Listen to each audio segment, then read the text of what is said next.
everybody, this is Batmerk. Today I'm going to be reviewing the Savage Sword of Conan number 10, and this kicks off the first Scourge of the Serpent. We got a bunch of interesting tales in here. I got the Alex Horley cover.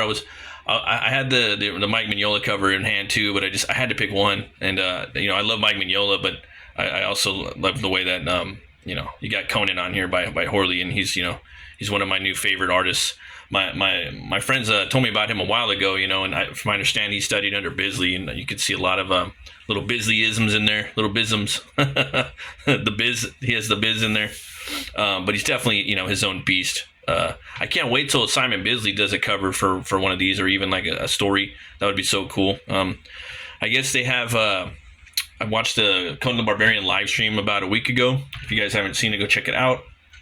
And they said that basically there's at least one more year left of the Savage Sword of Conan. I hope they keep it going though, man. I really do.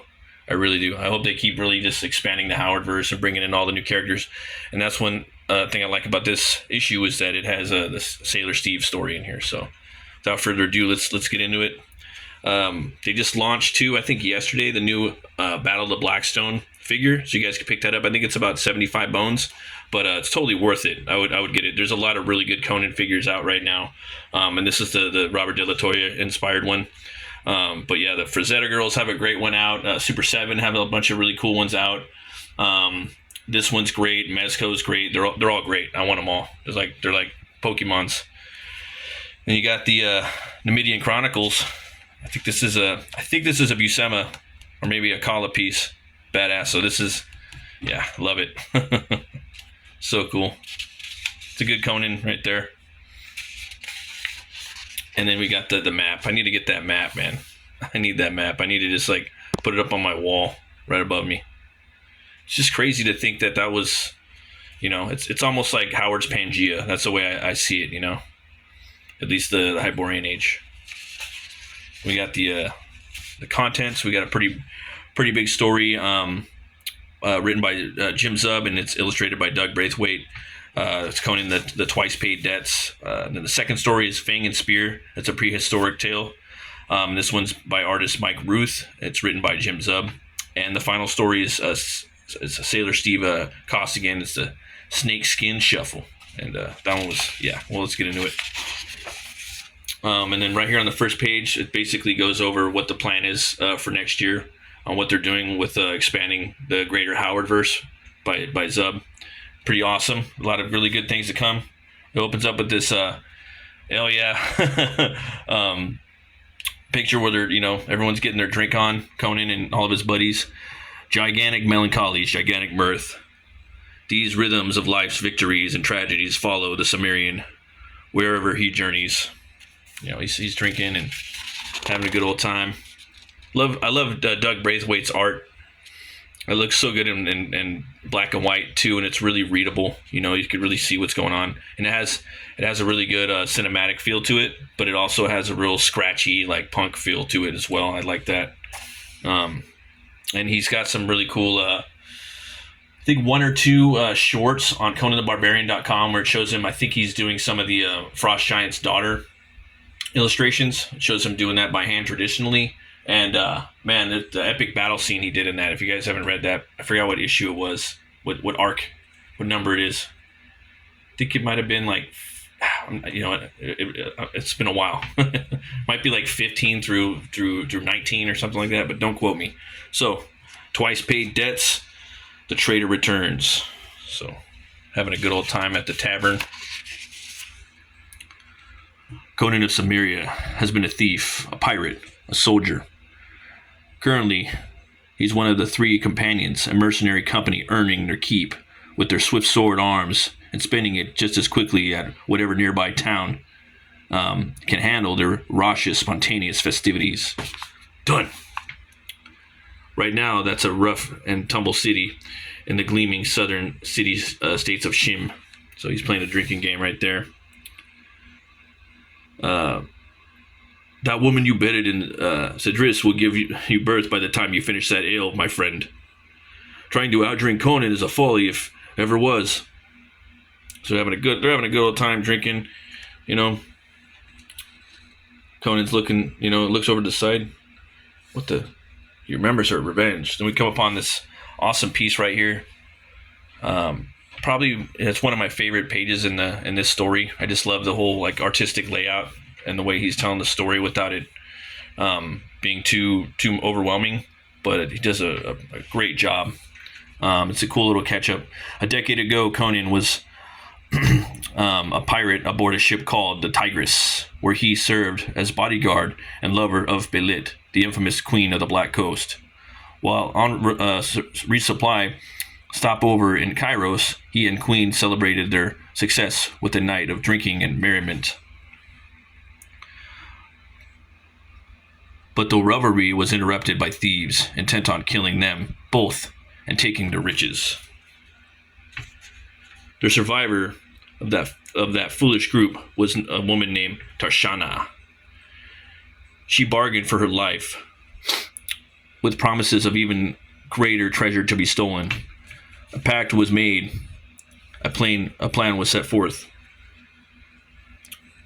But none of it went as they hoped. I like that. He's got one of the serpent men. As Tarnasha the traitor left Conan and Belit to fend for themselves against the Stygians and the city militia. It all happened in Conan the Barbarian number 17 and 18, twisting loyalty. So it's cool. We're doing a roundup, of canon for this Conan heroic signatures. Belit is long dead, but the sting of that betrayal suddenly pierces anew. That damnable bitch. Oi, Conan. Dagny says he'll pin your arm. A fourth tour can finish a flagon. Prove him wrong. Break him in half. Conan's like, get out of my way. He's just like, I'm going to fuck this bitch up. She killed my lady, So he's looking for her. He's checking the back of the tavern. She's not there. Goes out in the street. No, did you see a woman with short hair just walk out the door? Down that alley, but she won't please you as I will. Wrong. Her death will please me plenty. So he goes down there, goes down the back alley. And then out of nowhere, she jumps on him in the back. Conan grabs her arm, gets her and just throws him over his back. She flies. She's not going to last long, She couldn't be already unconscious. I love just, you can see the strokes, the dark to light ink right here. Looks great. Really digging it. Apparently not. Kicks him in the throat. She ain't gonna last long. She got a little daggers, I think Braithwaite does a great job of drawing action. Fantastic job. Yeah, one of my favorite for fantasy, sword sorcery. I mean, anything with like a swords time period. I haven't seen any of his work like for modern era stuff, but all the sword sorcery and fantastic fantasy artwork, he just does a really good job of drawing action. It's really readable and it looks awesome. Yeah. So does a good Conan too, Yeah. Just swinging at him again. He's ducking. Knocks it out of her hand. Just knocks her out like his strength. It's just too much. It's too much. And then out of nowhere, another what? There's twins. Comes up behind, shoots him. Part 2, sacrifices. So he got shot with a poison dart by the twin sister. The Cimmerian drifts through the murky waters of his muddled mind, searching again for the cognate realm. Part 2, sacrifice. The waves that carry him are not the peaceful swells of the senseless sleep. Instead, they are a forceful tide pushing him deeper into darkness. And then slithering shades moving in tandem. And he cannot do nothing to stop them. There's always the snake ever slithering in the Howard verse. A voice unknown to the barbarian, yet at the same time frustratingly familiar, echoes even as his limbs are ensnared and held fast. Callous Crom saw fit to bless you with deep wells of body and mind. 'Twould be unfortunate to waste such gifts. In thy youth I came to thee with an offer to great providence, and now you return. Are you ready to traverse the path beyond pain. So he bites him. Oh snap! Then he wakes up. He's in the back of a wagon. And here we go. Calm yourself, my ox-like friend. I have no desire to slay such an ally. Are we allies? You thought not last night, but we are, or we were both mistaken. And yet you have bound and keened my blade at my throat. Who are you? I am I am Arami, sister of Set. He's like, I am Conan. He's like, fuck Set. Hell no. So basically, she's telling him that she could with Set's power she can change her appearance, And they go into the little flashback right here about when he got Set extracted, at least part of a demon from Set, and Zula helped him do it. And then they're going up to this temple, and she has a twin sister, and he's basically gonna sneak his way into here. Loving the artwork. He's a prisoner now. Well, and I'm gonna leave it right there. I will say the ending is action packed, and it's gonna set up something big for the following year. Okay, I don't want to spoil what's gonna happen, but I definitely recommend this story. You guys need to pick it up. Go buy this book. It's out there right now, guys. We got another year of this, but who knows? We might not have 2 years. And these black and white magazine style, OG old school style like Conan books, they don't come around that much. Okay, so here we go. We got a pin up by Fafnir. That's badass. I've seen Fafnir's work on the colored version of this, but it still looks cool in black and white. I do like the colored version of it too, though. I ain't gonna lie. Just look at the face, man. It's just the fury. Look at the eyes. It's badass. Yeah, Fafnir. Fafnir's Gold. It's a good song too by Monomarth. Go check it out. So this right here, this is the prehistoric world of Robert E. Howard. This is based off of I believe Spear and Fang, if I'm not mistaken. And it was Robert E. Howard's first story, and I think it was rejected. And when I saw it, it made me think of Primal, and that's probably where Gindi got his name for the epic show that we all love. So it's pretty cool. The prehistoric world. In mountains above the lush jungle, a series of well-worn caves denote lodgings for a tribe of early humankind. From that tribe, a band set forth before dawn to gather holy water from streams in the verdant valley below. Now their quest successful, they return home. Amongst those gatherings and guardians, an ebony-haired beauty named Aya. Upon her cheek, an ochre tattoo, denoting that she is mated to another from the same tribe. Her beloved did not embark on this water journey as she was eager to see him once more, to feel his warm flesh next to hers. Gunor, though Gunor is a capable warrior, he has embraced his new role as an artist or storyteller, carefully marking their tribe's history upon the cave walls. But this time, something else. Oh, snap. Deep crimson pigment stains the fire-lit stone, conjuring forth an image that chills Aya's very soul. I like the way they're tying this in. I like the way Zub's doing this. I really dig this art, too. I like the tones he's using. Smaller paintings with far less detail have taken Gunor days to complete. Even if he started this one before sunrise, he could have finished it such an ambitious piece so quickly?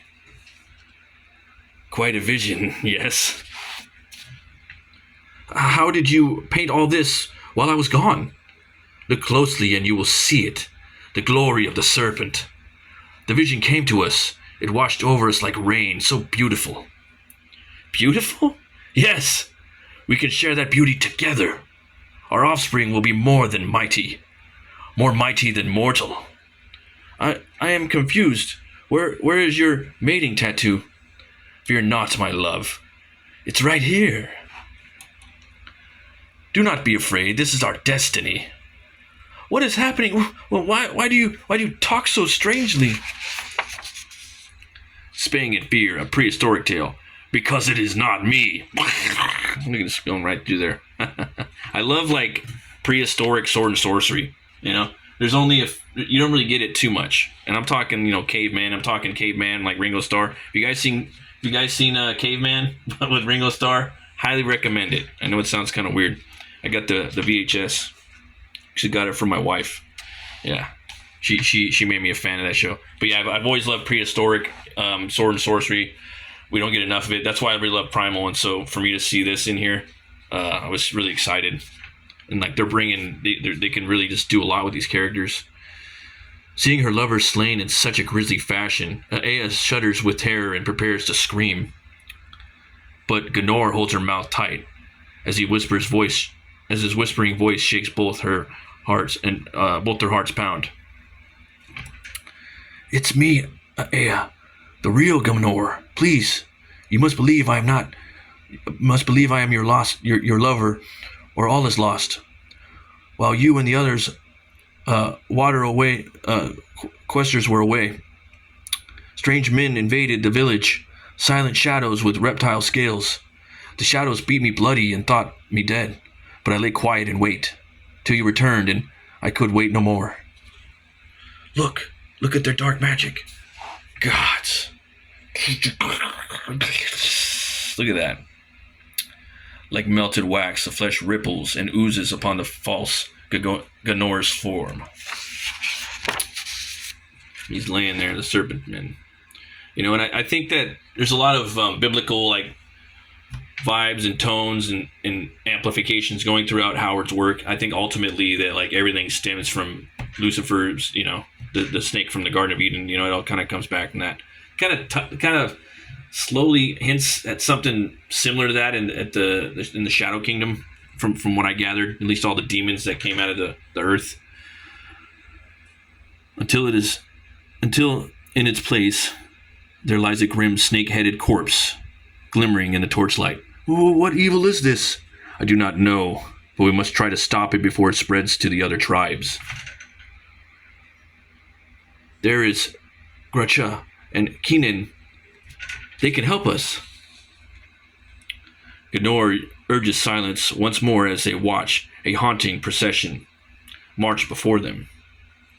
At first glance, one might assume it was a hunting party, but closer they see that each hunter carries their own mortal body. The village is no more. All have been replaced. In the center of the mountain village, a bonfire now rages as the inhuman doppelgangers, or friends, or fiends, and allies toss matching mortal bodies into the yawning flame. Yawning flame, I like that.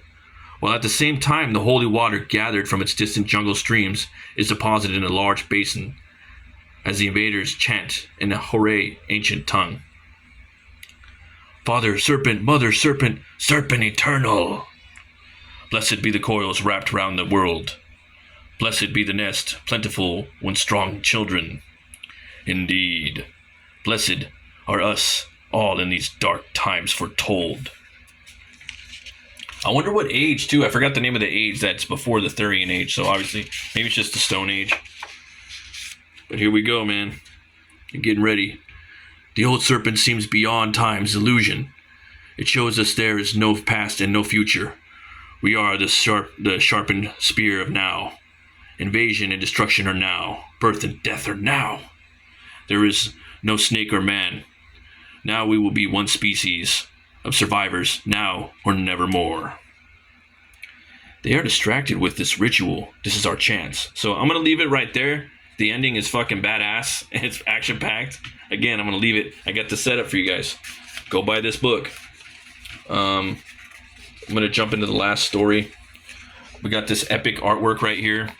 I want to show you the splash page. It's dope, but I can't. I don't want you guys to see it. I love Ivan Gill's work too, man. And I really love the artist on the last page too. But yeah, man, look at that. You got the Gnor and Ea and Gnor. Gnor, you're gonna remember. All right, and look at this piece right here, man, by Zafino. Love this guy's work, man. Love his use of shadow and darkness and brooding. Definitely brooding. Yeah, I love that. And we got the Snakeskin Shuffle. This is a pretty big tale. Like, you know, it's bigger than I thought it would be. I thought it was just going to be the full-on match, but there's a lot of stuff going on in here. It's pretty awesome. Sailor Steve Costigan, the Snakeskin Shuffle. Writer Grim Jim Zub and Ravaging Rob De La Torre. Singapore, 1930. My name's Sailor Steve Costigan. Not to be confused with any soldier Stephen Costigan, my courageous cousin who fought in the trenches in the big World War. Oh, don't get me wrong. I sure fight too. Fight like hell. Fighting right now, as a matter of fact.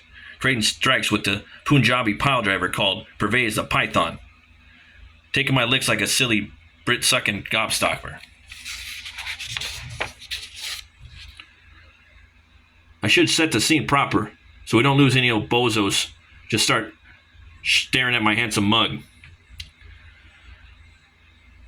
When I'm not getting buffooned by some strong-armed slugglers, I'm an A.B. Mariner on the Sea Girl, a merchant ship, right at San Fran. We stopped for a drop and resupply at the City of Lions, and I thought I'd give my sea legs a stretch, along with Mike the Bulldog, my ever-faithful canine companion. Try not to get yourself pie-eyed till we catch you tonight, Steve. No promises, but the 5th round's on you, mushy. We scarfed down a big breakfast before waking the gang plank, but wouldn't you know it, as soon as Mike sniffed them fine estiatic vetties, he started growling and snorting something fierce. Calm this mutt. They're loving the artwork in here, man. De La Torre. Man. Yeah, I heard he wanted to do something, switch it up a little bit, you know, get a palate cleanse. He's been drawing a lot of Conan stuff, so they hooked him up with this story right here. And, you know, I think he wanted to draw a boxing story, and yeah, he did. Wow. Did a good job. It's always good to give the artists what they want if you can, you know. They'll draw the hell out of it. Whatever he smelled, he was off like a shoot. Hey! And thus so was I. Though shade-shuttered streets and busted back alleys, I telled the damnable dog, Mike, no! Grrr. Till I see what he was raising, Mike's ire like flames on a pyre. A trio of tricky thugs, roughing up some scum, sweet-looking dame. Back off, Yankee, this is business. Bad dog. Where's the damn ring? Don't fret about that, Mr. Suit and Tie. I can be quite a businessman when the job's right. He tried to bring his pig sticker to bear, but my left-handed was better. Look at that. I love that shot. That might be my favorite shot in the book. I don't know, man. This is a lot of good shots in this. I love the fucking writing in here too, man. Reminds me of my grandpa. The second fedora tried to cut me out, so I cut him in. Blah, blimp, blim, blam. Love the sound effects. Whatever you saps are selling, the lady ain't buying you, yeah? Okay, Yankee Doodle. It don't matter, because we got what we need. Let's get him. No, please, it's too dangerous. I don't back down from a scrap, but I also ain't gonna leave a frail on her feet. Those goons were raising to slit her throat. We ducked over to the local cafe to clear the air. Thank you for your help, Mr. Costigan. Steve Costigan. My name is Zoo. Those horrible men you fought, they're part of a vicious gang called Thos Breed. And we all know who, you know, Thothamon is, right? So we're taking it back. You know, we're all connecting it, you know. Why's they send that trio of trouble to rough you up? They run a crooked gambling hall not far from here. My elderly mother made a bad bet, and they've been trying to collect for weeks. Scumbags. Sounds like my dad. They insisted on taking a family heirloom, a beautiful serpent ring we've had for generations. It was in the pure purse they stole. Well, what will I tell my mother? Don't you worry your pretty little head about this, Miss Sue. What can I say? I'm a sucker for a sweet face full of tears. Who's in charge of this dump? Yeah, I can fucking read more. I can read more of this, dude. If you guys need to put out more of this. Zub needs to get some more Sailor Steel. You can tell he had fun writing this shit. You make quite an entrance, American. I like this shot too. You got the gang right there. Yeah, dude. See, in Delatory, he does the cartooning, man. It's like it's perfect writer, or perfect writer, perfect artist. Yeah, that was gangster types, all right. Crooked as whopper-jawed alligator. If you think you can blast in here and start making demands, you are. Shut up, pint weight. Where'd you put the snake ring? You mean this ring? As soon as Mike caught a whiff, all that jamming jewelry, he started barking like thunder. You just made your last move, sailor. I like this shot too. Just the silhouette and on the white hat. It's just art, man. Boss, you okay? I'm fine. Wait, Hongbin. This could be a unique opportunity for us to test the ring's physical gifts. If you're gonna shoot, then just do it. Instead of you yapping. My good man, I have much better idea. Are you perchance a fan of boxing? Which brings us back to now. That part where my face feels like a hamburger, my legs start feeling like to go gooey. It's 11 art in here. Ha. 50 more American dollars on Pervez. The rules were dead and simple. 2-minute rounds, but no limit on rounds in the match. First sap to who drops to feet for 10 count is a loser. If I win, I get the ring. All right, I'm gonna leave that right there. I'm not gonna spoil anymore. See, so I got you guys on some cliffhangers, man. So go come and check this out. And in the back, let me show you. We got Fafnir's got a book coming out from Titan. Okay, so this, I know all you guys out there, they're loving the Roman stuff. So go check this out. It's written by Jean-Pierre Picot, with art by the spectacular Max von Fafnir and Savage Sword of Conan. So go check it out, guys. It's pretty badass. I like the art. Let me get the focus in there. Yeah. It's Roman, but it looks like Roman barbarian, right? Caesar's spy. I want to check this out. So go pick up this book, guys.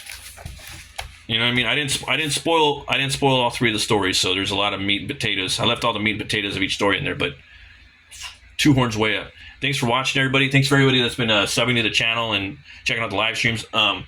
This is Cimmerian September, so I will be drawing Conan live. I put a vote up on a poll up on the community for the Metal Cartoonist, this channel. Thanks everybody that turned up for that. And it looks like people want me to draw. I had young pirate, Thief Conan. Then I had Conan in his prime Conan, and then King Conan. But Prime Conan came for the win. That's pretty much this one. So I don't know, he's gonna be fighting somebody. I got an idea of a little something I might have him fight, but I've been waiting to take a crack at Conan again. It's been many years. So again, thanks everybody for watching. Thanks everybody for showing up. I appreciate it. Always remember to be bold, be brave, hold the bones to know your role. And if the artist isn't hungry, then the artist isn't starving. See you guys next time. Peace.